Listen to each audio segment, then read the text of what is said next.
Joe Biden, Presiden Amerika Serikat, mendesak Israel untuk tidak melakukan kesalahan yang sama seperti yang dilakukan negaranya setelah serangan 9/11. Saat mengunjungi Tel Aviv pada Rabu 18 Oktober 2023, Joe Biden menyampaikan pernyataan yang memperingatkan Israel untuk tidak dikuasai oleh kemarahan dan menyarankan Israel memikirkan perang dengan hati-hati. Associated Press menyimpulkan Biden mendesak Israel untuk mundur dari jurang konflik, tidak hanya untuk meredakan ketegangan di Timur Tengah, tapi juga untuk menenangkan dunia yang diguncang oleh gambaran pembantaian dan penderitaan, baik di Israel maupun di Gaza.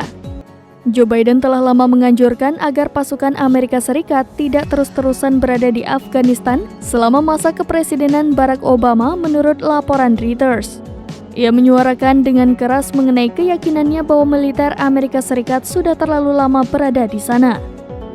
Ketika Biden akhirnya menarik pasukan Amerika Serikat keluar dari Afghanistan pada tahun 2021, setelah 20 tahun berperang, ia berkata bahwa ia tidak akan mengirim generasi Amerika lagi untuk berperang di Afghanistan tanpa harapan yang masuk akal untuk mencapai hasil yang berbeda.